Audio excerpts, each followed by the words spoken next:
درود شریف پڑھ لیجیے سب لوگ. اللہم صلی علی محمد وعلی آل محمد کما صلیت علی ابراہیم وعلی آل ابراہیم انک حمید مجید. اللہم بارک علی محمد وعلی آل محمد کما بارکت علی ابراہیم وعلی آل ابراہیم انک حمید مجید.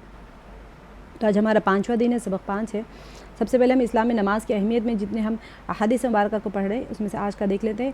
حضور اقدس صلی اللہ علیہ وسلم کا ارشاد ہے کہ جب نماز کا وقت آتا ہے تو ایک فرشتہ اعلان کرتا ہے کہ اے آدم کی اولاد اٹھو اور جہنم کی اس آگ کو جسے تم نے گناہوں کی بدولت اپنے اوپر جلانا شروع کر دیا ہے بجھاؤ.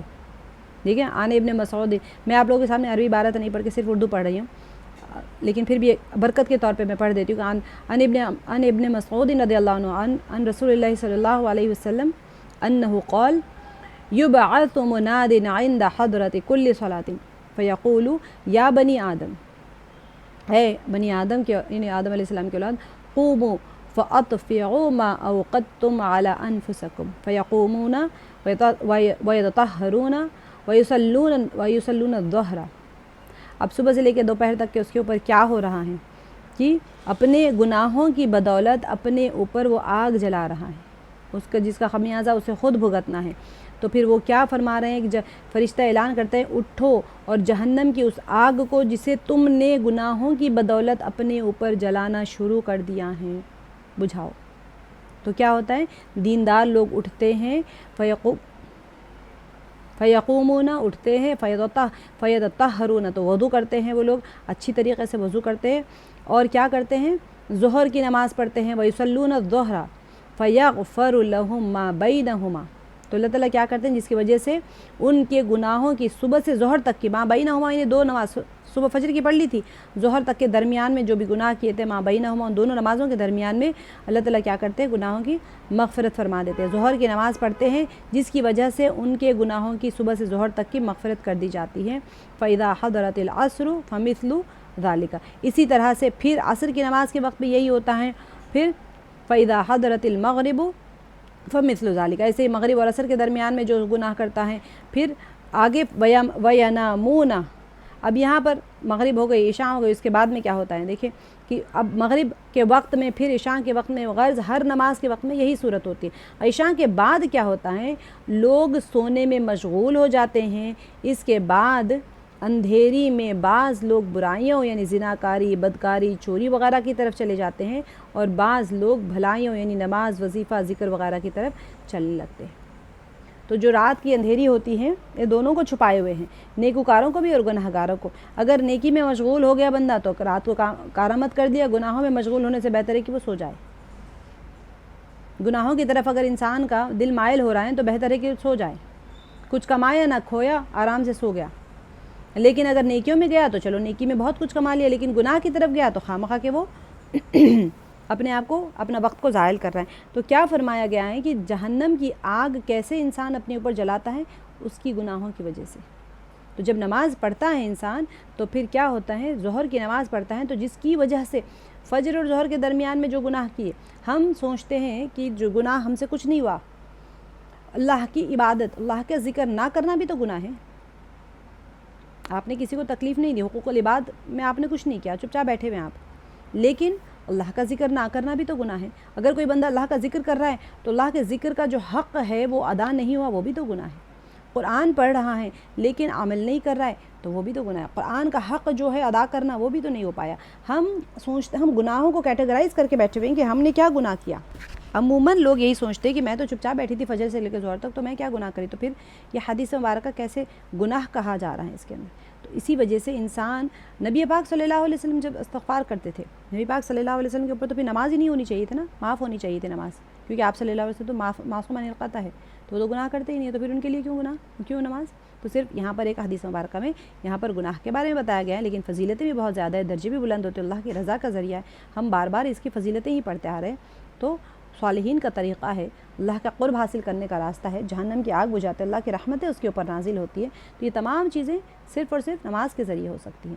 ایک اور اس میں جو وجہ ہے کہ گناہ کی وجہ سے جو اپنے اوپر جہنم کی آگ جلا لیتا ہے وہ ختم ہو جاتی ہے انسان کی.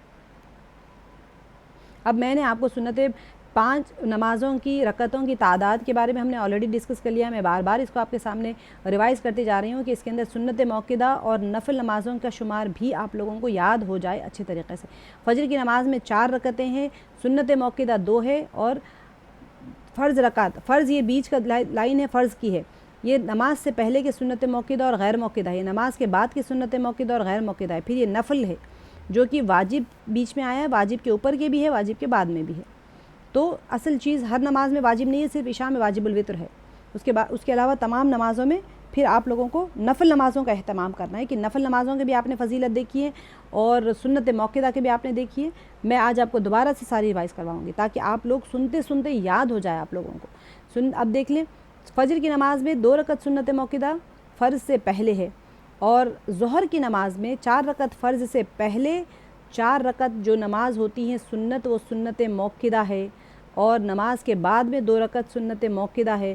تو ایسے دیکھا جائے تو 4 اور یہ 4 8 اور یہ 10 فرض اور سنت موقدہ کے 10 ہوں گے, لیکن ہم 2 رکعت نفل بھی ایڈ کر لیں گے. ٹھیک ہے. اب عصر کی نماز ہے, اس کی 8 رکعت ہے, جس میں سے صرف 4 فرض ہے اور 4 رکعت سنت غیر موقدہ ہے, جس کو پڑھیں گے تو ثواب, نہیں پڑھیں گے تو گناہ نہیں ہوگا, پڑھیں گے تو ثواب مل جائے گا. مغرب میں دیکھ لیں, مغرب میں 3 رکعت ہے فرض نماز, اور 3 رکعت ہمارے فرض ہے, اور سنت موقدہ 2 رکعت ہے. نماز مغرب کے بعد کے 2 رکعت سنت موقدہ ہے. اس کے بعد میں آپ نفل لے لیں 2 رکعت. اوابین کا میں آپ لوگوں کو بتاؤں گی انشاءاللہ بعد میں کہ 12 رکعت 2 رکعت سے لے کے 12 رکعت آپ کچھ بھی ادا کر سکتے ہیں. عشاء کی نماز میں 17 رکعت ہوتے ہیں. کیسے ہوئے 17؟ 4 فرض ہے, 4 اس سے پہلے کے غیر موقدہ ہے سنت. ٹھیک ہے. اور 2 عشاء کے بعد میں 2 رکعت سنت موقدہ ہے اور واجب الوتر. اگر صرف اتنا ہی پڑھ لے تو 4 5 6 7 8 9 رکعت آپ نے پڑھنا ہے 4 فرض کے ساتھ میں. اگر آپ غیر موقدہ کو ایڈ کر لیں گے تو 4 رکعت عشاء سے پہلے ہے, اور نفل 2 ہے واجب سے پہلے اور واجب کے بعد. آسانی سے یاد ہو جائے گا, کچھ مشکل چیز نہیں ہے اس کے اندر. اب دیکھیں, سنتوں کی فضیلت ہم نے دیکھ لی تھی کہ جو سنتوں کی پابندی کرتا ہے تو وہ کیا ہوگا اس کے لیے. جو شخص فرائض کے علاوہ 12 رکعت سنتیں پڑھنے کی پابندی کرتا ہے تو اللہ تعالیٰ اس کے لیے جنت میں محل بناتے ہیں. 4 رکعت ظہر سے پہلے, 2 رکعت ظہر کے بعد, 2 رکعت مغرب کے بعد, 2 رکعت عشاء کے بعد, اور 2 رکعت فجر سے پہلے. ٹھیک ہے. یہ 12 رکعتیں ہو گئی. اگر جو انسان اس کو پابندی سے پڑھنے کی عادت ڈال لیتا ہے, یعنی کہ جو شخص فرائض کے علاوہ 12 رکعت سنتیں پڑھنے کی پابندی کرتا ہے تو اللہ سبحانہ وتعالیٰ اس کے لیے جنت میں محل بناتے ہیں, اور ہر روز آپ کا محل بن رہا ہوتا ہے. اور عصر سے پہلے کی 4 رکعت پڑھنے سے کیا فائدہ ہوا تھا؟ نبی کریم صلی اللہ علیہ وسلم نے دعا فرمائی کہ اللہ تعالیٰ اس شخص پر اپنی رحمت برسائے جو عصر سے پہلے 4 رکعت سنت پڑھے. یہ ہمارا ریویژن ہو رہا ہے, سمجھا تو میں نے آلریڈی دیا ہے اس کو آلریڈی, لیکن روزانہ پڑھیں گے. سنت موقدہ اس وقت تک آپ کو فضیلت یاد ہو جانی چاہیے جب آپ سنت موقدہ کی نیت کر کے کھڑے ہو رہے ہیں تو آپ کو پتہ ہونا چاہیے کہ میرا محل بن رہا ہے. اور جب آپ نفل پڑھ رہے ہیں تو آپ کو یہ یقین ہو کہ اللہ سبحانہ وتعالیٰ کی رحمت میرے اوپر برسائی جا رہی ہیں. عصر کی نماز کی جو آپ سنت 4 رکعت پہلے پڑھ رہے ہیں تو آپ کو یقین ہو کہ اللہ سبحانہ وتعالیٰ میرے اوپر رحمت کی بارش کر رہے ہیں. سبحان اللہ. تو آپ اللہ سبحانہ وتعالیٰ کی رحمت کی آغوش میں رہیں گے تو آپ کو ہمیشہ دل مسرور رہے گا کہ اللہ تعالیٰ کی رحمت میں ہوں میں. جب بھی کوئی پریشانی کا وقت آتا ہے آپ عصر کی نماز کا انتظار کریں گی کہ اللہ کی رحمت میرے اوپر نازل ہوگی, بس 4 رکعت پڑھ لوں گی تو میرا دل کو سکون مل جائے گا, کیونکہ ظاہر سی بات ہے اللہ کی رحمت جہاں ہوگی وہاں پر کوئی پریشانیاں تو رہ نہیں سکتی. اب دیکھیں فرض نماز کے بعد میں نفل نمازوں کے بارے میں کیا ہے کہ بڑی اہمیت آئی کہ 3,500 تولے چاندی. ایک صحابی کا جو واقعہ آیا تھا کہ انہوں نے دن بھر میں فتح خیبر کے وقت میں بہت تجارت کی اور انہوں نے کہا کہ میں نے بہت پیسے کما لیے. تو کتنا 300 اوقیہ چاندی یعنی تقریباً 3,000 تولے 3,000 تولے کی کمائی انہوں نے کر لی سارے دن بھر میں.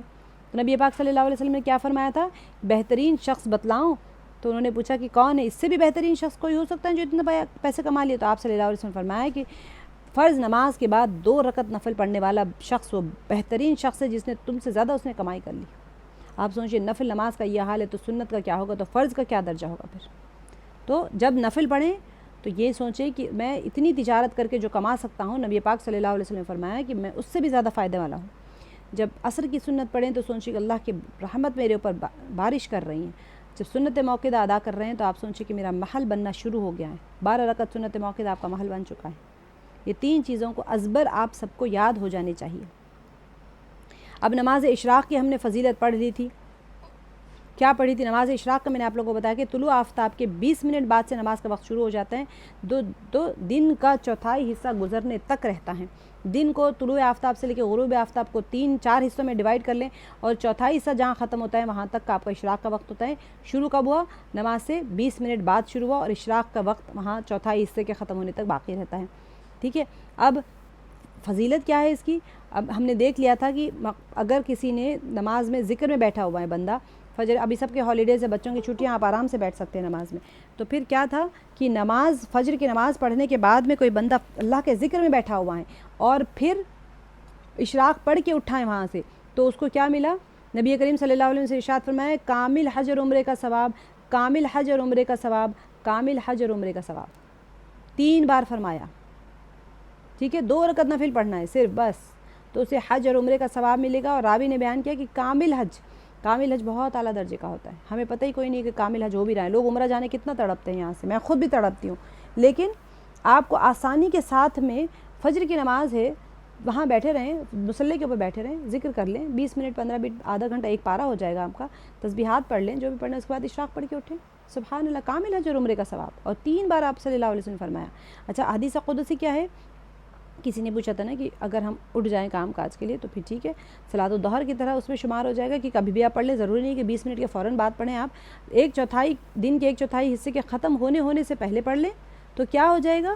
سارے دن کے کام کاج میں اللہ سبحانہ وتعالی ہماری کفایت کریں گے، ہماری تمام ضرورتوں کے لیے اللہ تعالیٰ ہمارے لیے کافی ہو جائیں گے.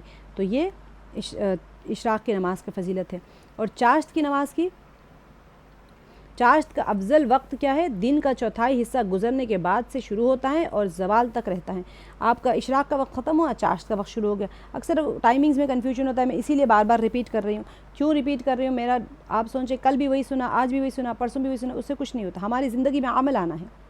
اب 10 بار بھی بولیں گے، 100 بار بھی بولیں گے، عمل نہیں آیا تو ہم نے کچھ حاصل نہیں کیا. عمل آ گیا تو ایک بار کا کہنا بھی کافی ہو گیا. تو چاشت کا جیسے اشراق کا وقت ختم ہو گیا، دن کے صبح طلوع آفتاب سے غروب آفتاب تک کے دن کو 4 حصوں میں تقسیم کرے. اس کے بعد میں ٹائم دیکھ کے جہاں سے اشراق کا وقت ختم ہوا وہاں سے چاشت کا وقت شروع ہو گیا. چاشت کا وقت وہاں سے لے کے زوال تک ہوتا ہے، جیسے کہ سورج 12 بجے سر کے اوپر آ جاتا ہے اس وقت تک رہتا ہے، تو اس سے پہلے ختم کر لیں. اور چاشت کی کم سے کم رکعت 6 رکعتیں ہیں اور زیادہ سے زیادہ 12 رکعتیں. اشراق کی دیکھیں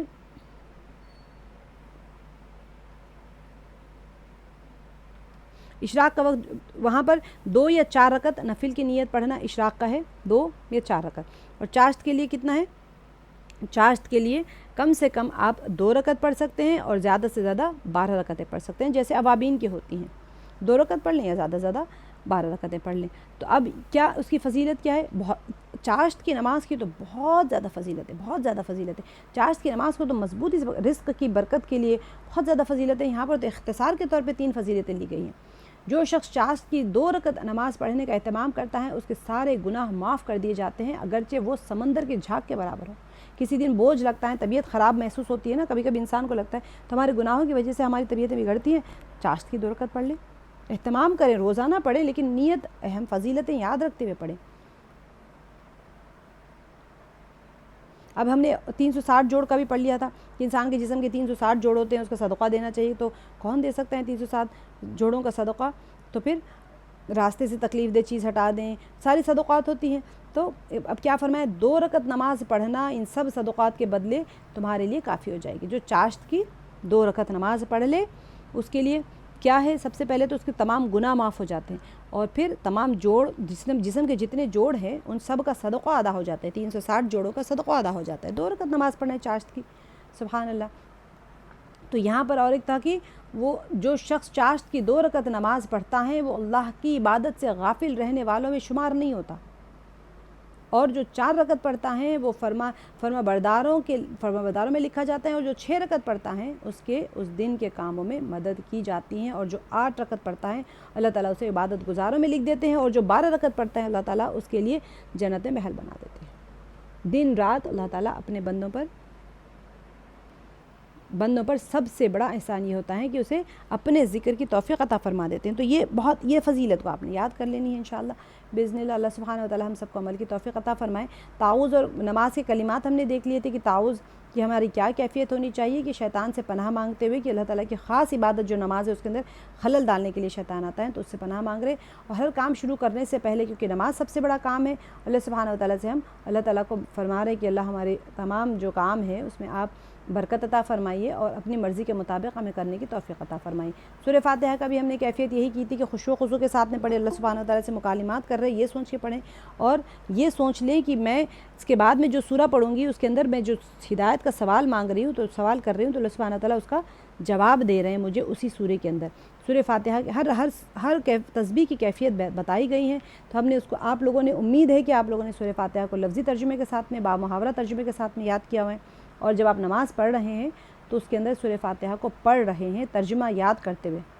بسم اللہ الرحمن الرحیم کا ترجمہ آپ نے شروع کرتا اللہ کے نام سے شروع جو نہایت مہربان بہت رحم کرنے والے ہے۔ رحمان اور رحیم کا میں نے آپ لوگوں کو بتا دیا تھا کہ رحمان جو ہوتا ہے رحمت عامہ ہوتی ہے، اور رحیم اور رحیمیت والی جو رحمت ہوتی ہیں وہ رحمت عامہ اور خاصہ ہوتی ہیں جو کہ صرف اور صرف مؤمنین کے لیے ہوگی آخرت میں، اور رحمان والی صفت جو ہوتی ہے اور رحم والی صفت اللہ سبحانہ وتعالیٰ کی دنیا میں ہر ایک کے لیے ہمیشہ ہوتی ہیں، اور وہ صرف 1% جو ہے وہ تمام مخلوق میں تقسیم کر دی گئی ہیں، اور قیامت میں اللہ تعالیٰ وہ 1% جو ہے وہ اور 99% اللہ تعالیٰ نے اپنے پاس رکھے ہوئے ہیں، سب ملا کے 100% رحمت فرمائیں گے اللہ تعالیٰ مؤمنین کے لیے، لیکن خاص طور سے۔ اسی لیے ہم یہاں پر اللہ تعالیٰ کے دونوں صفات کے ساتھ میں جو نہایت مہربان اور بہت زیادہ رحم کرنے والے ہیں شروع کر رہے ہیں۔ جب بھی آپ ہر کام سے پہلے بسم اللہ پڑھیں، بسم اللہ کی فضیلت بھی ہم نے آلریڈی کر لی ہے۔ الحمدللہ رب العالمین، ہر قسم کی تعریف اللہ کے لیے ہے جو تمام جہانوں کا رب ہے۔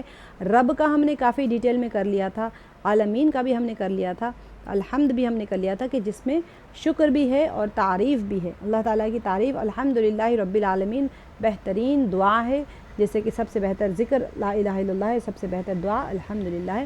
تو یہ دعا کیوں کہی گئی تھی؟ کیونکہ اس کے اندر ہر قسم کی تعریف آ گئی ہیں اور شکر بھی آ گیا ہے۔ تو جب بندہ الحمدللہ کہہ رہے ہیں تو اللہ کا شکر بھی بیان کر رہا ہے، اللہ کی تعریف بھی کر رہا ہے۔ اس کا ہم نے دیکھ لیا تھا کہ یہ کتنے بار بھی آئین ہے قرآن پاک میں آ رہے ہیں، تاکہ آپ اتنے ورڈز کو آپ عبور کر چکے ہیں۔ آپ کا تھوڑا محنت کریں گے، یاد کرنے کی کوشش کریں گے تو یہ نمبرز یاد نہ ہو تب بھی آپ اپنے مصحف میں ٹک کر لیجئے کہ آپ نے آلریڈی 98 بار اس مادے سے لفظ آئے گا، تو آپ کو پتہ چل گیا ہے کہ 98 ورڈز پہ آپ نے عبور حاصل کر لیا قرآن پاک ہزاروں الفاظ میں سے۔ عالمین کا میں نے آپ کو بتایا تھا کہ کیا ہوتا ہے عالمین کی تفسیر میں نے آپ کو ڈیٹیل سے کروائی تھی کہ یہ علامت بھی کے لیے بھی استعمال ہوتا ہے، اور سارے جہانوں کا عالم یعنی دنیا جہان جتنا ہے سارے جہان کے اللہ سبحانہ و تعالیٰ رب ہیں۔ عالمین کا سے مراد یہ ہوتا ہے کہ تمام عالم، اور علامت بھی میں نے کہا تھا کہ کائنات میں جتنی تخلیق ہوتی ہے اس کو دیکھ کے پتہ چلتا ہے کہ اتنی پرفیکٹ اتنی فلالیس جو کائنات دیکھ رہے ہیں جس میں کوئی نقص نہیں ہے۔ آسمان کی طرف دیکھ لے اللہ تعالیٰ کہتے ہیں کہ کوئی نقص ہے اس میں، کوئی درار ہے اس کے اندر، کوئی ٹوٹا پھوٹا ہے؟ اتنے سالوں سے جب سے کائنات بنی ہے تب سے لے کے اب تک کہیں سے کوئی چیز ٹوٹ کے نہیں گری ہے۔ تو اب کیا ہو گیا اس کے اندر یہ بیان کیا جا رہا ہے کہ جب تخلیق کو دیکھا جاتا ہے خالق کی کبریائی ہمارے دل میں آتی ہے، تو یہ تمام جہان جو ہے وہ اللہ سبحانہ و تعالیٰ کی تخلیق کی علامت ہے۔ تو علامت کو دیکھ کر خالق کی پہچان کی جاتی ہے۔ تو رب جب کہا جا رہا ہے کہ رب العالمین جہانوں کا رب ہے، تو رب کا ہم نے دیکھ لیا تھا کہ رب مطلب یہ نہیں کہ بنا کے چھوڑ دیا، سب کی ضروریات بھی پوری ہو رہی ہیں، لمحہ در لمحہ ہر کسی کی ضروریات کو بھی پورا کیا جا رہا ہے، اور اس کو حالاً فحالاً ایک حال سے دوسرے حال پہ بتدریج اس کو اللہ سبحانہ و تعالیٰ ہی اس کی حد کمال تک پہنچا رہے ہیں۔ تو اسی لیے اللہ تعالیٰ نے اسی لیے بیان کیا جاتا ہے کہ اسی لیے تو اللہ کی عبادت کرنا ہے۔ الرحمن الرحیم نہایت مہربان بہت رحم کرنے والا ہے، اور رحمان اور رحیمیت والی صفت۔ مالک یوم الدین، مالک ہے بدلے کے دن کا۔ تو میں نے آپ لوگوں کو اس کا بتایا تھا کہ جب سوال جواب کانورزیشن ہوتا ہے جب اللہ سبحانہ و تعالیٰ کے ساتھ میں، تو جب کہتا ہے بندہ الحمدللہ رب العالمین تو اللہ تعالیٰ کہتے ہیں حمدنی عبدی، میرے بندے نے میری تعریف کی۔ جب بندہ کہتا ہے الرحمن الرحیم تو اللہ تعالیٰ کہتے ہیں اثنا علی عبدی، میرے بندے نے میری ثنا بیان کی، کیونکہ تعریف ہے نا اللہ تعالیٰ کی الرحمن الرحیم، اللہ تعالیٰ بہت زیادہ مہربان ہے، سب سے زیادہ رحم کرنے والے، تو اللہ تعالیٰ جواب دیتے ہیں کہ اثنا علی عبدی، میرے بندے نے میری تعریف یا میری ثنا کی۔ مالک یوم الدین جب بندہ کہتا ہے تو مجدنی عبدی، میرے بندے نے میری بزرگی بیان کی۔ تو یہاں پر بندہ جب بات کر رہے ہیں، آپ سورہ فاتحہ پڑھیں تو اس کا استحضار کریں کہ اللہ تعالیٰ آپ کو جواب دے رہے ہیں، آرام سے پڑھیں، آرام سے پڑھیں، آرام سے پڑھیں، الحمدللہ رب العالمین پڑھ کے رک جائیں، اور تصور کریں کہ اللہ تعالیٰ کہہ رہے ہیں حمدنی عبدی، میرے بندے نے میری تعریف کی، وہ سنیں اپنے دل سے، اگر آپ کو نہیں آ رہا ہے تو کان میں اپنی آواز میں آپ سن لیں کہ میرے بندے نے میری تعریف کی، اللہ تعالیٰ نے مجھ سے کہا، میرے سے خطاب ہے، اللہ تعالیٰ مخاطب ہو کے کہہ رہا ہے الرحمن الرحیم، میرے بندے نے میری ثنا بیان کی، مالک یوم الدین، میرے بندے نے میری بزرگی بیان کی۔ اور جب بندہ کہتا ہے ایاک نعبد و ایاک نستعین، اور فرماتا ہے اہدنا اللہ تعالیٰ کیا کہتے ہیں، ھذا بینی و بین عبدی، اب بندے کے، میرے بندے اور میرے درمیان میں، اور وہ جو کچھ مجھ سے مانگتا ہے، والعبد ما سأل، سبحان اللہ، بندہ جو مانگتا ہے اس کے لیے ہے وہ۔ اب آگے دعا ہے، آگے کیا کرے بندہ اس کے بعد میں، اہدنا الصراط المستقیم، ھذا بینی و بین عبدی، کیوں جب ہم کہہ رہے ہیں ایاک نعبد، ہم آپ ہی کی عبادت کرتے ہیں، آپ ہی سے مدد طلب کرتے ہیں، تو پھر اللہ تعالیٰ کہہ رہے ہیں کہ یہ میرے اور میرے بندے کے درمیان میں وہ جو مانگ رہا ہے وہ اس کے لیے ہے، جس نے جو کچھ بھی اس نے مانگا۔ ہم آگے کیا مانگ رہے ہیں، اہدنا الصراط المستقیم، یا اللہ مجھے سیدھے راستے کی ہدایت عطا کیجیے۔ تو اللہ تعالیٰ کیا فرما رہے ہیں، ھذا لعبدی والعبد ما سأل، میرے بندے کے لیے ہے اور جو کچھ اس نے مانگا اسے ملے گا۔ ہم ہدایت مانگ رہے ہیں، پوری کی پوری قرآن پاک میں اللہ سبحانہ و تعالیٰ ہدایت کے تذکرے فرما رہے ہیں۔ اب آج ہم جو ہے آگے جو مالک یوم الدین کا، قیامت کے دن کا بدلے، قیامت کے دن کو بدلے کا دن فرمایا گیا ہے، اس سے معلوم کیا ہوا، یہ دنیا برے اعمال کی سزا اور اچھے اعمال کا صلہ ملنے کی جگہ نہیں ہے، عمل اور فرض ادا کرنے کی جگہ ہے۔ ہر کوئی یہاں پر عمل کر رہا ہے، اپنے فرائض کو انجام دے رہا ہے، بس ختم، یہ بدلی کی جگہ۔ ایک انسان 100 لوگوں کا قتل کر دے تو 100 بار تو نہیں مار سکتا کوئی، لیکن قیامت میں ہوگا، مارا جائے گا، اٹھایا جائے گا، مارا جائے گا، اٹھایا جائے گا، اس کے اوپر ظلم ڈھایا جائے گا اس کے بعد میں۔ اسی وجہ سے یہ دنیا جو ہے بدلہ لینے کی جگہ نہیں ہے، جزا کی جگہ نہیں۔ کوئی نیک انسان ہے، بہت ساری نیکیاں کیا، اس کو کیا مل سکتا ہے، اللہ سبحانہ و تعالیٰ قدردان ہے، اللہ تعالیٰ دیں گے اس کو اجر۔ اس لیے کبھی بھی دنیا میں جب انسان عمل کر رہا ہے تو کبھی بھی آپ لوگ یہ نہ سوچیں کہ مجھے یہاں کیا ملا، یہ دنیا ہے ہی نہیں جزا کی جگہ، جزا اور سزا کی جگہ تو آخرت ہے۔ مالک یوم الدین تو وہ کیا ہے، روز جزا کا یوم، دن کو کہتے ہیں دین، جزا، روز جزا کا بادشاہ ہے، مالک ہے، اس لیے یہاں کسی کو دولت عزت اور راحت میں دیکھ کر اسے اللہ کا محبوب، اور کسی کو رنج اور مصیبت اور تنگی میں دیکھ کر اسے اللہ کا ناپسندیدہ ہرگز نہیں سمجھنا چاہیے۔ دنیا میں کبھی بھی کسی عمل کی سزا یا جزا کا ہلکا نمونہ ظاہر کر دیا جاتا ہے۔ انسان ہے تو ٹھیک ہے، دنیا میں تو پتہ چل جاتا ہے، اصل جو کیفیت ہوتی ہے وہ دل کی کیفیت ہوتی ہے جس سے معیار طے کیا جاتا ہے۔ اب دل تو آپ دیکھ نہیں سکتے کسی کا، جب دیکھ ہی نہیں سکتے کسی کا دل تو پھر ہمیں کہنا بھی نہیں چاہیے۔ جس طرح دفتر کی نوکری اور مشقت کو مصیبت نہیں کہا جاتا نا، بلکہ اسے اپنی کامیابی سمجھا جاتا ہے۔ دنیا جو ہے کام اور مشقت اٹھانے کی جگہ ہے۔ لقد خلقنا الانسان فی کبد، کیا پتہ ہے، یہ تو یہاں کام زیادہ سے زیادہ ملنا ہی زیادہ بڑی کامیابی ہے۔ اس لیے انبیاء علیہ السلام اور اولیاء جن پر سب سے زیادہ مشکلات اور آزمائشیں آتی ہیں وہ اس پر مطمئن اور خوش ہوتے ہیں، وہ دل کی کیفیت ہوتی ہے نا۔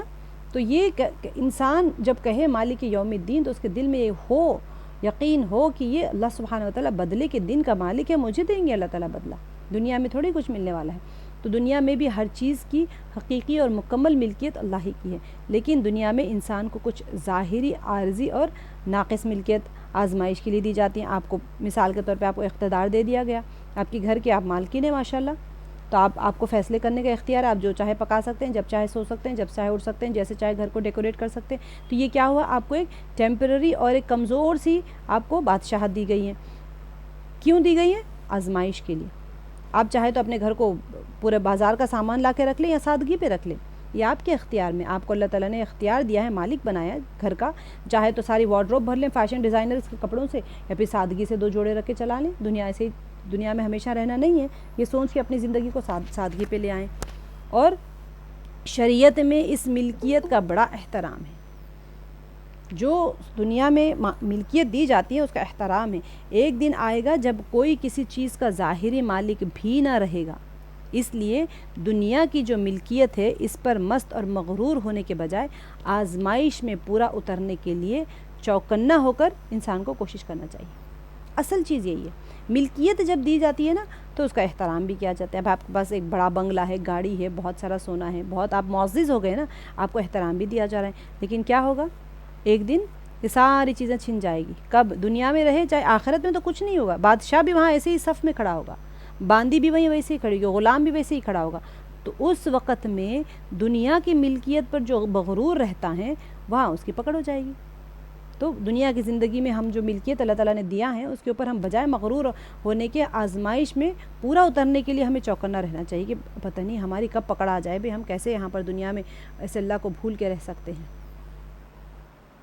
اب دیکھیں ایاک نعبد و ایاک نستعین، اے اللہ ہم آپ ہی کی عبادت کرتے ہیں۔ یہ آج کی آیات ہے، یہ میں نے کل کا تو ریویژن کر لیا تھا، آج کی آیت ہے کہ اے اللہ ہم آپ ہی کی عبادت کرتے ہیں اور آپ ہی سے مدد مانگتے ہیں۔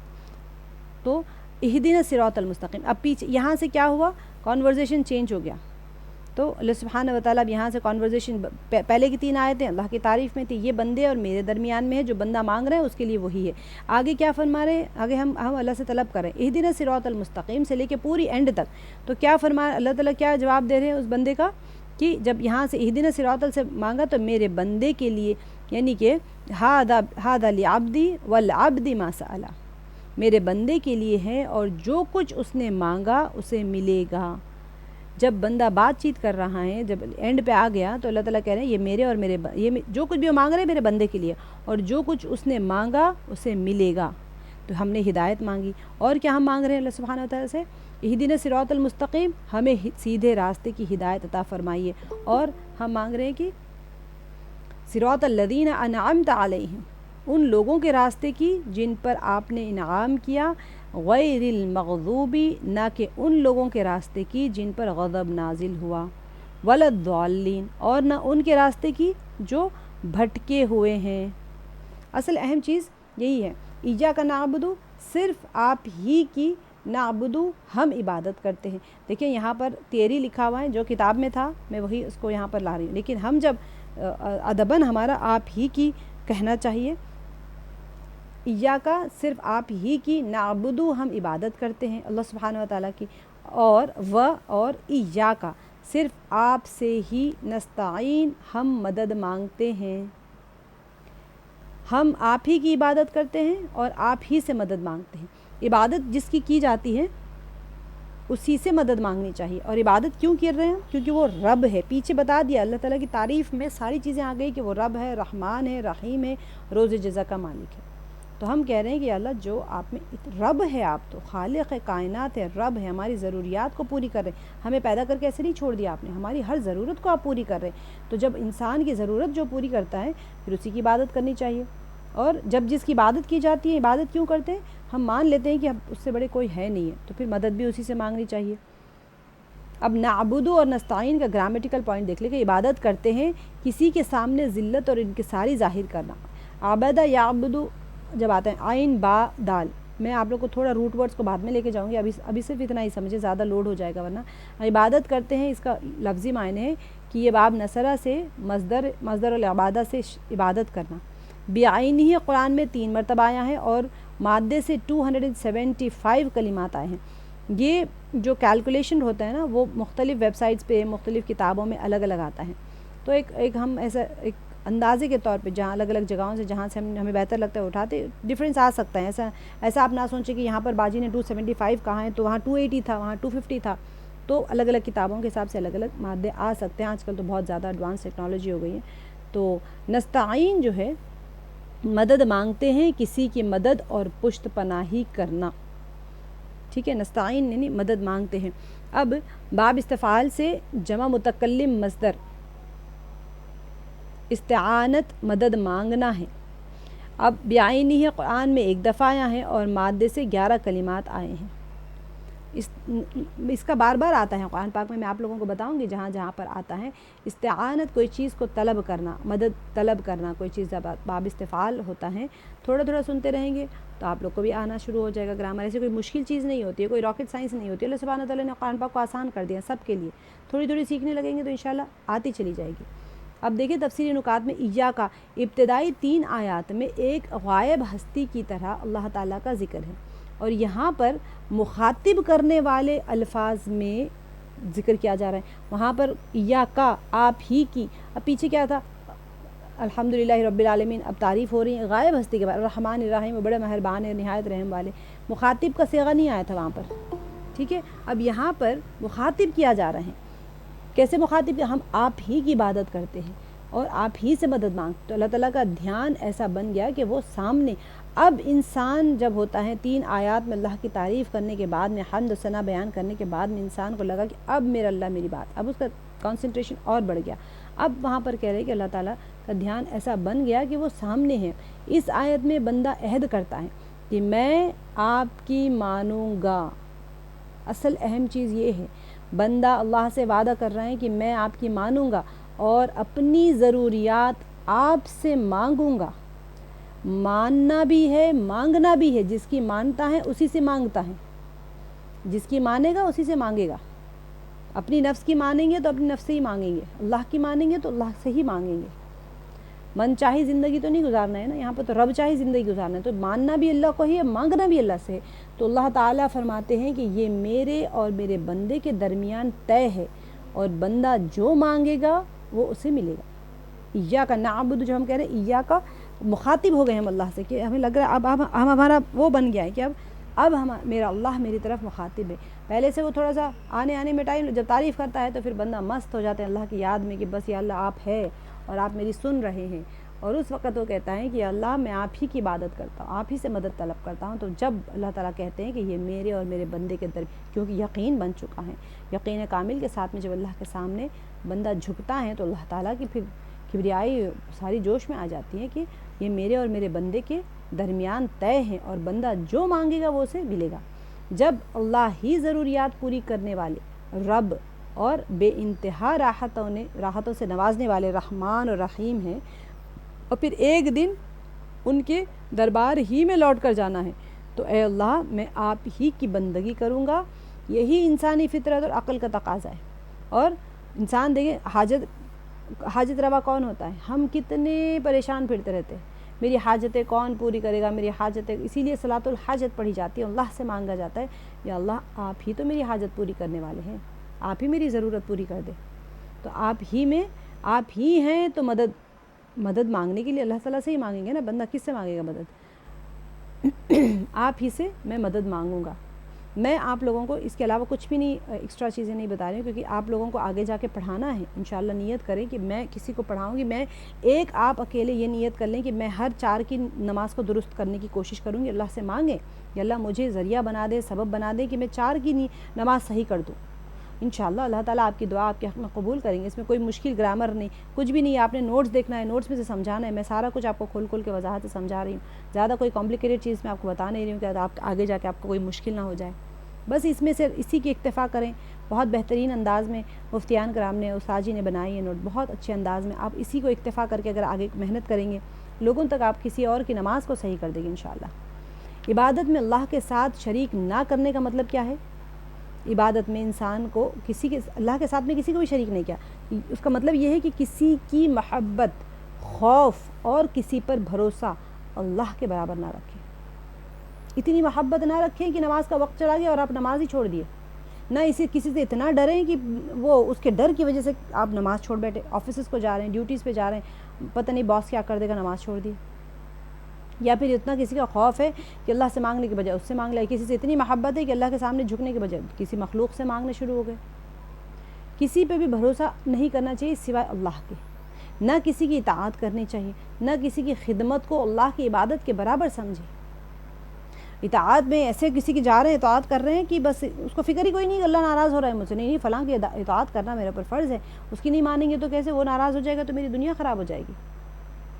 تو اصل مقصد یہ ہے کہ کسی کی خدمت کو بھی اللہ کی عبادت کے برابر نہ سمجھے، اور نہ کسی نظر ماننے اور نہ انتہائی ذلت کی علامت والے اعمال جیسے کہ رکوع اور سجدہ وغیرہ کسی دوسرے کے لیے کریں. اور آگے ہے کہ عبادت صرف نماز روزے کا نام نہیں ہے. امام غزالی رحمۃ اللہ علیہ نے میں نے آپ کو بتایا ابھی تک کہ 40 ان کی کتاب لکھی ہوئی ہے. میں عبادت کی 10 قسمیں لکھی ہیں. عبادت ہم نماز روزے ذکر اور قرآن کو سمجھ کے بیٹھے ہوئے، اس کے علاوہ بھی عبادات بیان کیے گئے. امام غزالی رحمۃ اللہ علیہ نے فرمایا، اپنے وقت کے بہت بڑے شیخ تھے امام غزالی رحمۃ اللہ علیہ، محدث بھی تھے، مفسر بھی تھے، اور روحانیت اور معرفت اللہ کے آپ نے سب نے سنا ہی ہوگا. امام غزالی رحمۃ اللہ علیہ کی بہت اچھی ان کی کتابیں بھی ہیں. تصانیف احیاء العلوم ہے اور کیمیائے سعادت ہے، ان کی بہت اچھی کتابیں ہیں. تو انسان کے تزکیہ نفس کے لیے بہت اچھی اعمال ہونے کیسے چاہیے انسان کے، تو اللہ کو راضی کیسے کرنا چاہیے، وہ ساری چیزیں انہوں نے بہت اچھے انداز میں بیان کیے. تو وہ فرماتے ہیں کہ عبادت صرف نماز روزے کا نام نہیں ہے. انہوں نے کیا فرمایا کہ نماز، زکوٰۃ، روزہ، حج، تلاوت قرآن، یہ 5 چیزیں تو آپ کو سب کو پتہ ہے کہ عبادت ہے، لیکن ہر حالت میں اللہ کا ذکر کرنا یہ 6ٹھی کیفیت ہے، ہر حالت میں اللہ کا ذکر کرنا، اور پھر حلال روزی کے لیے کوشش کرنا۔ ہم نے قراءۃ القرآن کے ٹائم پہ پڑھ لیا تھا، جو بندہ حلال روزی کے لیے کوشش کرتا ہے وہ بھی عبادت میں شمار ہوتا ہے۔ پڑوسی اور ساتھی کے حقوق ادا کرنا، یہ بھی ہم نے اس میں کر لیا تھا، قرآن پاک کی آیات کے زیر نگرانی ہم نے سمجھا تھا کہ پڑوسی کون ہوتا ہے؟ آپ کے ساتھ میں بس میں ٹریول کر رہا ہے، ساتھ میں بیٹھا، وہ بھی آپ کا پڑوسی ہوتا ہے، اور کوئی ساتھی ہے اس کے حقوق ادا کرنا۔ اور 9 انہوں نے کہا کہ نیک کاموں کا حکم کرنا اور برے کاموں سے منع کرنا، امر بالمعروف اور نہی عن المنکر کرتے رہنا، اور 10واں ہے سنت رسول کی اتباع کرنا۔ یہ تمام چیزیں عبادات ہیں، ٹھیک ہے۔ اور کیا فرمایا کہ یاد رہے ہم دن میں تقریباً 30 بار اللہ کی اطاعت کا عہد کر رہے ہیں، اللہ کی اطاعت کا ہم عہد کر رہے ہیں جو اس سورہ فاتحہ کے ذریعے سے، تو اللہ تعالیٰ اس عہد کی پابندی آسان فرمائے۔ ہم جب وعدہ کرتے ہیں اپنے آپ سے اور اللہ تعالیٰ کے سامنے جھک رہے ہیں، تو پھر مانگنا بھی اللہ سے یہ کہ یا اللہ اس کو پورا کریں، اس کے لیے آسان کریں، یہ میں نے عہد کیا ہے آپ کے ساتھ میں، میرے عہد کو میرے لیے آسان کر دیں۔ اور اللہ تعالیٰ نے ہم کو عقل اور دل کی تعظیم اور دولت دے کر کیا کیا ہے؟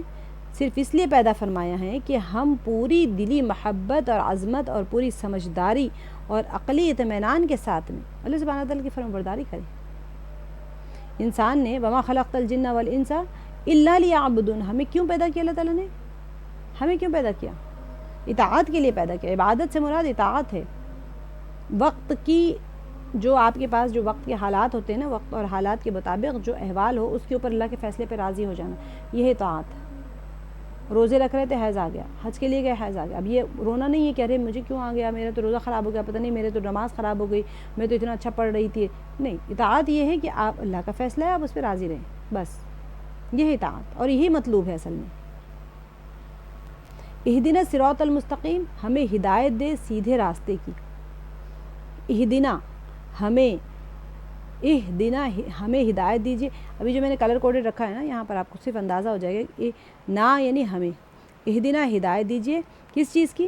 صراط المستقیم، سیدھے راستے کی۔ اب دیکھیں اہدنا ہدایت عطا فرما کو لطف و کرم کے ساتھ کسی کی ہدایت کرنا۔ اللہ سبحانہ وتعالیٰ ہدایت دے، اگر ہم مانگیں تو سزا نہیں دیتے۔ آپ اگر کسی کو سمجھا دیں کہ مجھے ہدایت دے تو کیا مار پیٹ کے جیل میں ڈال کے کچھ بھی کر سکتے ہیں نا، لیکن اللہ سبحانہ وتعالیٰ کیسے کرتے ہیں ہدایت؟ لطف کے ساتھ میں ہدایت عطا فرماتے ہیں۔ اور صراط جو ہوتا ہے راستے کو کہتے ہیں، یعنی سیدھا راہ، مستقیم سیدھے کو کہتے ہیں۔ تو باب استفعال سے ہیں بعینہ قرآن، دیکھیں یہاں پر کاؤنٹ لکھا ہوا ہے، راستہ دکھلانا۔ آپ کے لیے یہاں پر کاؤنٹ لکھا ہوا ہے کہ کتنے بار قرآن پاک میں آیا ہے۔ بعینہ قرآن میں 8 جگہ آیا ہے، اور مادے کے اعتبار سے 316 کلمات آئے ہیں۔ اور صراط جو ہوتا ہے صورت ہیں، بعینہ 1 مرتبہ آیا ہے، اور مادے سے 45 مرتبہ ہے۔ میں آپ کو بتاؤں گی انشاءاللہ مادہ کسے کہتے ہیں۔ ابھی شروع میں لوڈ نہ لیں اس چیز کو، میں انشاءاللہ آپ کو آہستہ آہستہ بتاؤں گی کہ مادہ کیا ہوتا ہے، اور مادے کے ساتھ میں جب ریپیٹ ہوتا ہے تو کیا مطلب ہوتا ہے اس کا، ٹھیک ہے۔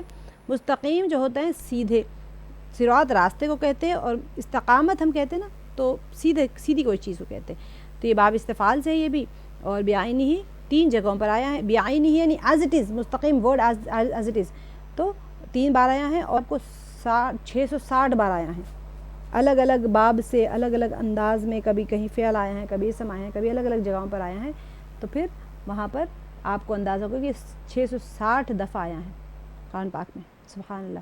اب آگے دیکھتے ہیں آیت کو۔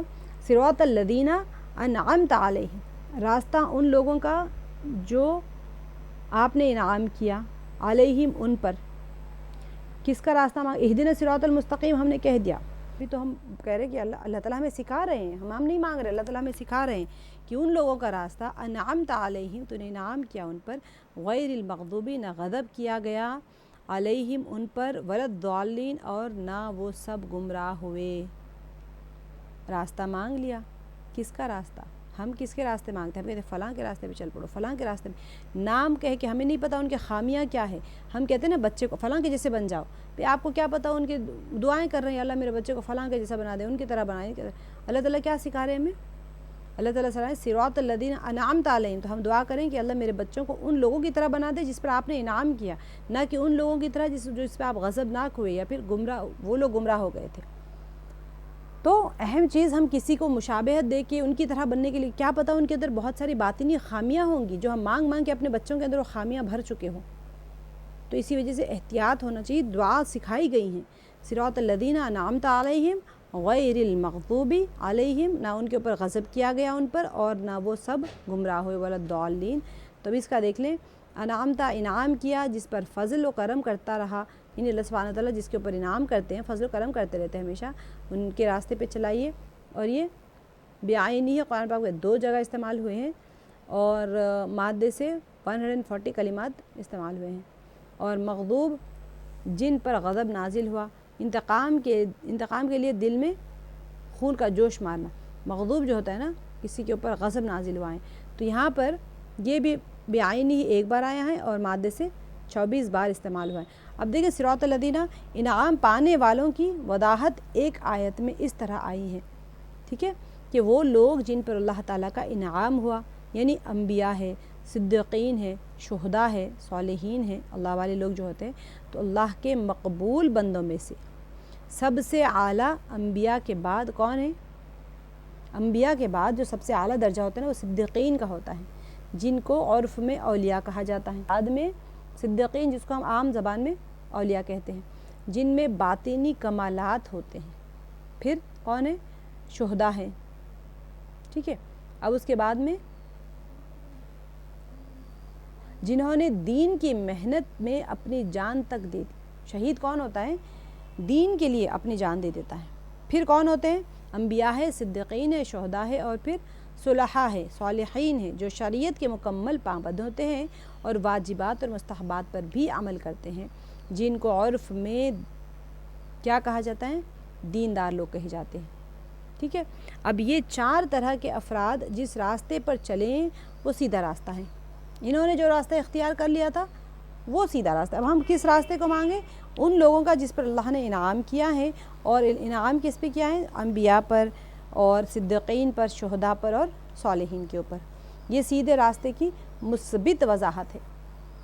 یہ سیدھا سیدھا بتا دیا اللہ تعالیٰ نے یہ مانگنا چاہیے. اب آگے کی آیت میں کیا فرمایا؟ منفی طریقے سے کہ کس کا راستے نہیں چلنا چاہیے. آگے فرما دیا کہ غیر المغضوبی، لوگ دین کے احکام جاننے کے باوجود شرارت یا نفسانی خواہشات کی وجہ سے ان کی خلاف ورزی کر بیٹھتے ہیں. سارا راستہ آ گیا، پتہ چل گیا، اب پھر بھی لوگ کیا کر رہے ہیں؟ گمراہی کے راستے کو اختیار کر کے بیٹھے ہوئے ہیں. کیوں اختیار کیے ہوئے ہیں؟ منفی طور پہ بتا دیا اللہ تعالیٰ یہاں پر کہ ان کے راستے کے اللہ تعالیٰ ہمیں بچائیے ان کے راستوں سے جو کہ غلط راستہ اختیار کیے ہوئے ہیں. ٹھیک ہے. اب یہ کون ہے یہ لوگ؟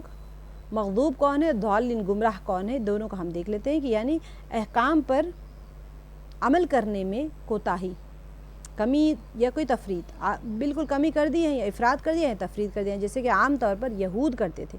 مغضوب سے مراد یہودی ہوتے ہیں کیونکہ وہ لوگ لیزی تھے. وہ لوگ ان کو جو تورات ملی وراثت میں انہوں نے اس کو چھوڑ دیا، اس پہ عمل ہی نہیں کرتے تھے، خلط ملت کر دیتے تھے احکامات کو، اپنی من مرضی باتیں گھڑ لیتے تھے اور جہاں پر جو حکم ہے اس کو چھوڑ دیتے تھے. اس کے اب تھوڑے پیسوں کے لیے وہ آیات یعنی اللہ کے احکامات کو بیچ دیتے تھے. تو کیا ہوا اس کا مطلب؟ انہوں نے دنیا کے حقیر فائدے کی خاطر دین کو قربان کرتے اور وہ لوگ انبیاء کی توہین کرتے، نہ صرف توہین کرتے بلکہ قتل کر دیتے تھے.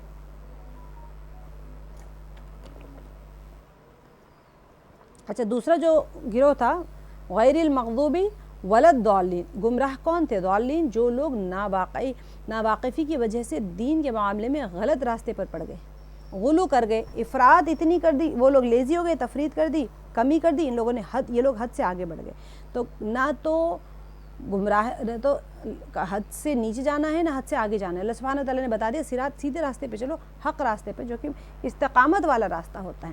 تو ان لوگوں نے کیا کیا؟ مقررہ جو اللہ تعالیٰ نے جو حدود بنائے تھے اس سے نکل کر وہ لوگ زیادتی اور غلو اور اضافے میں مبتلا ہو گئے. کون تھے یہ لوگ؟ نصرانی تھے. کیوں انہوں نے کیا اضافہ کیا؟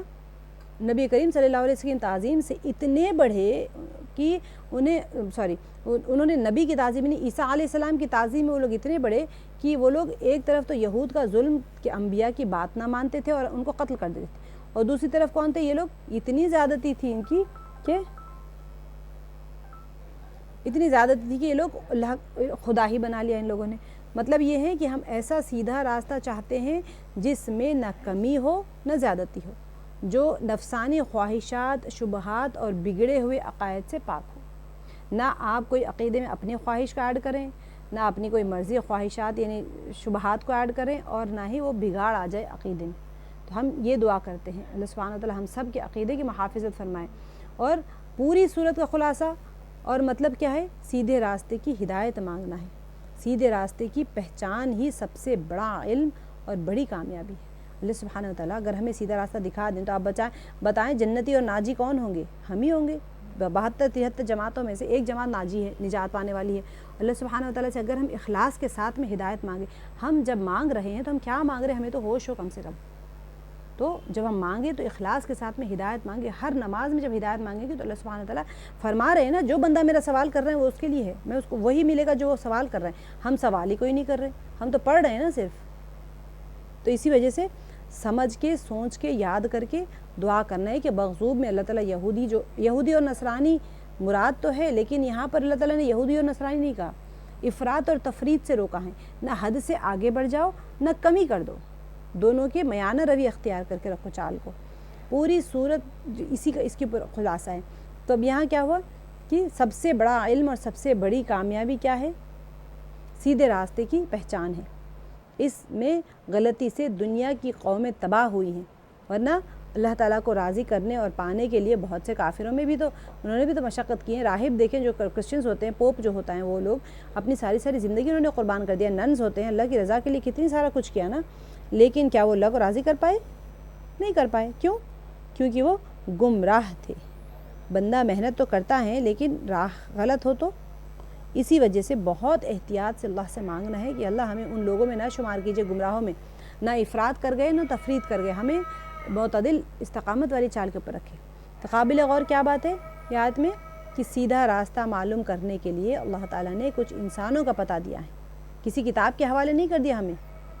سبحان اللہ تعالیٰ نے یہ نہیں کہا کہ جاؤ قرآن پڑھ لو اور سمجھ جاؤ، اللہ سبحانہ وتعالیٰ نے انسانوں کے حوالے کیا، اور حضور اکرم صلی اللہ علیہ وسلم نے بھی فرقوں میں بٹی ہوئی امت میں حق والی جماعت کی شناخت کی ہے۔ کیسے کی ہیں؟ کہ اللہ کے بندوں میں یعنی رجال اللہ میں سے کون وہ لوگ ہیں جو حق راستے پر ہیں، یہی ان کا پتہ کیا دیا، ما انا علیہ و اصحابی، یعنی حق پر وہ جماعت ہوگی جو میرے اور میرے صحابہ کے طرز پر ہوگی۔ سبحان اللہ، یعنی سنت کی اتباع کرتے ہوئے اللہ کے بتائے ہوئے راستے پہ نبی پاک صلی اللہ علیہ وسلم چلتے رہے، اور نبی پاک صلی اللہ علیہ وسلم کے بتائے ہوئے راستے پر صحابہ چلتے رہے، تو پھر میرے اور میرے صحابہ کے طرز پر جو ہوتی ہیں وہ جماعت جو ہو وہ کامیاب جماعت ہے۔ تو پھر کیا ہوا؟ تو اس خاص انداز سے بیان کرنے میں کیا ہو گیا؟ شاید اس کی طرف اشارہ ہے کہ انسان کی تعلیم اور تربیت صرف کتابوں اور روایتوں سے نہیں ہو سکتی۔ اب یہاں ہم بیٹھ کے کیوں سیکھ رہے ہیں؟ آپ کتاب پڑھ سکتے ہیں نا اپنے گھر میں بیٹھ کے، تو یہاں کیوں اپنا وقت لگا کے نیند خراب کر کے بیٹھے ہوئے؟ کیونکہ اللہ سبحانہ وتعالیٰ نے تعلیم اور تربیت کا ذمہ انسانوں کے لیے دیا ہے۔ اسی لیے تو سوال کرتے تھے نا مکے والے کہ بھئی ہمارے پاس ملائکہ کیوں نہیں آئے، انسان کیوں آئے؟ تو اللہ تعالیٰ کو پتہ تھا کہ اگر ان کے پاس ملائکہ کو بھیجا جائے تو کیا ہوگا؟ وہ کہیں گے وہ تو فرشتے ہیں، وہ عمل کر سکتے ہیں، ہم نہیں کر سکتے۔ تو اسی وجہ سے اللہ سبحانہ وتعالیٰ نے علم کا پورا اشاعت علم کا ذمہ داری انسانوں کو دیتی ہے۔ انسان کے سینے سے ہی پہنچ سکتا ہے علم۔ تو پھر انسان کی تعلیم اور تربیت صرف کتابوں اور روایتوں سے نہیں ہو سکتی، بلکہ اس سلسلے کے ماہرین کی صحبت اور ان سے سیکھ کر ہی حاصل ہو سکتی ہے۔ جو صحبت ہوتی ہے اس پہ بڑے بڑے فیصلے ہو جاتے ہیں۔ بزرگان دین، اولیاء، صلحاء، شاہ، اب یہاں پر تو دیکھیں کتنا، انبیاءوں کے بعد میں صدیقین کے بعد میں شہداء کے بعد میں صالحین، اور صالحین جو ہوتے ہیں وہ اللہ کے دوست ہوتے ہیں، آپ کے اطراف میں بیٹھے ہوتے ہیں، آپ کو پتہ ہی کوئی نہیں چل رہا ہوتا ہے۔ اب آپ کو یہاں سے یہی کیفیت، اسی میں رکوع کی کیفیت بھی ہے، قومے کی کیفیت بھی ہے، رکوع اور قومے کی تسبیح بھی ہے، سجدے کی کیفیت بھی ہے، سجدے کی تسبیح بھی ہے۔ 2 منٹ ہم احکام مسائل کر لیں گے کہ وضو کے درمیان اب آپ لوگوں کو کیا کرنا ہے۔ سب سے اہم چیز، احکام مسائل تو ہم کریں گے، آپ لوگوں کو کرنا یہ ہے کہ آپ آج کا جو میں آپ کو اپلوڈ کروں گی PDF اس کو دھیان سے پڑھنا ہے، سورہ فاتحہ کو اچھے طریقے سے پڑھنا ہے. 10-15 منٹ لگیں گے آپ لوگوں کو. باقی تو میں بہت بار ریوائز کر چکی ہوں، لیکن یہ والے حصے کو آج کا نیا سبق ہے، آپ لوگوں کو اس کو ریوائز کرنا ہے. پھر میں کل بھی انشاءاللہ ریوائز کروں گی. کل ہم کوئی سورہ کر لیں گے، سورہ فلق یا سورہ ناس کی ہم تفسیر کریں گے انشاءاللہ.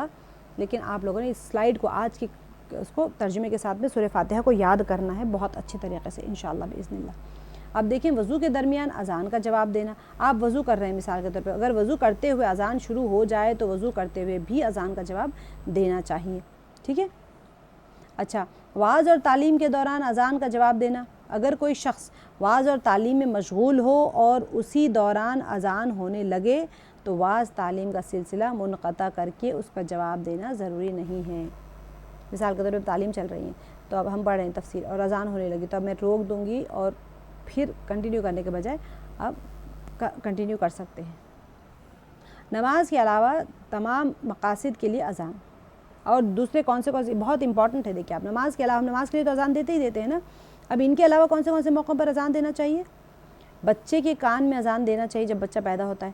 جو شخص غم زدہ ہو اس کے کان میں اذان دینے سے اس کا غم ہلکا ہو جاتا ہے. غم زدہ انسان کے کان میں اذان دینے سے اس کا غم ہلکا ہو جاتا ہے.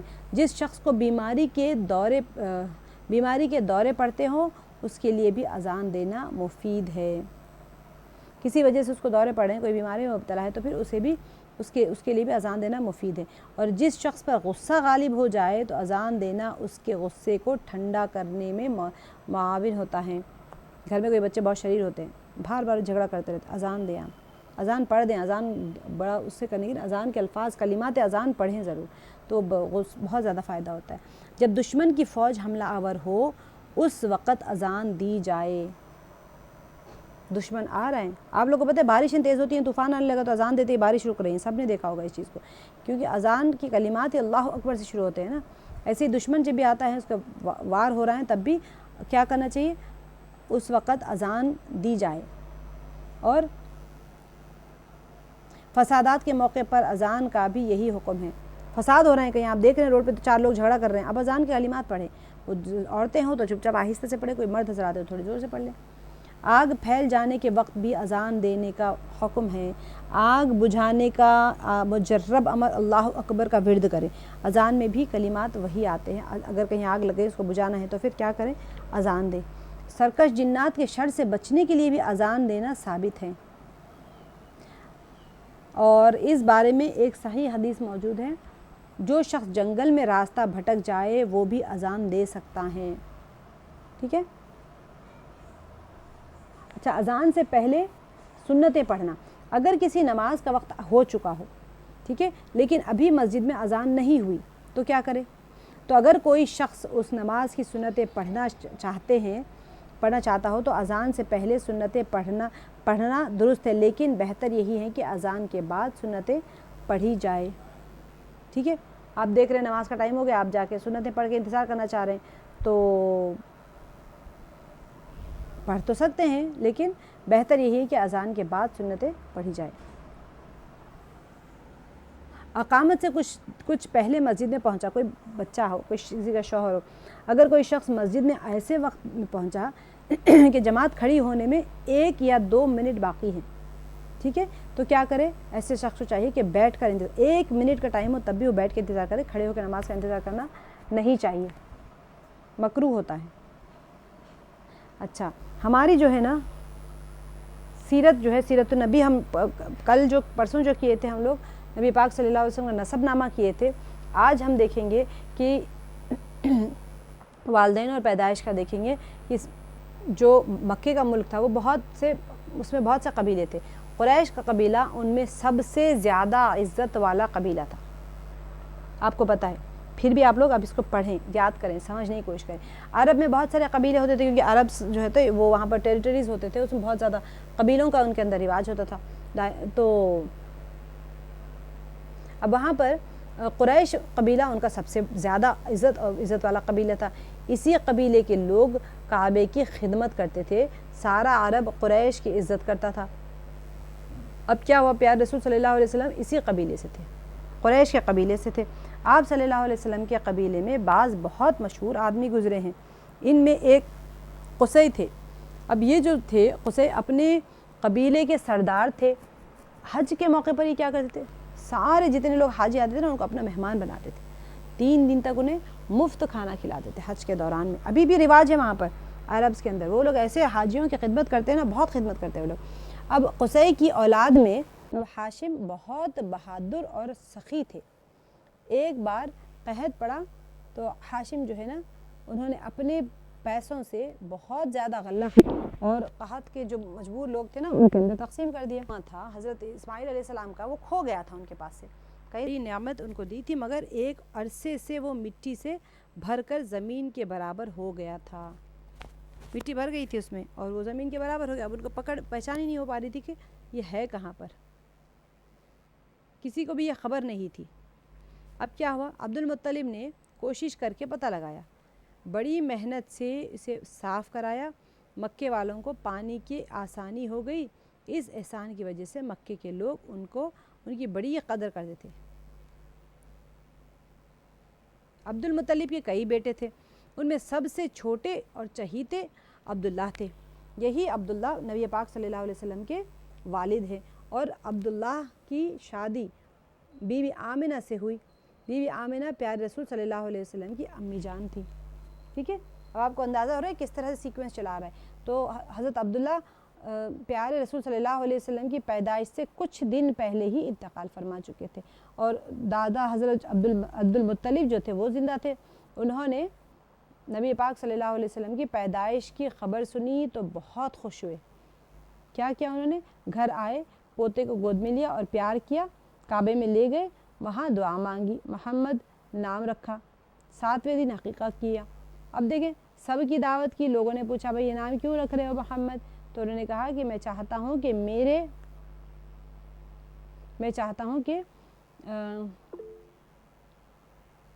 میرے بیٹے کی ساری دنیا تعریف کرے. محمد حمد کیا جانے والا, اس کا ترجمہ آئے گا, تو میرے بیٹے کی سارے لوگ ان کی تعریف کریں.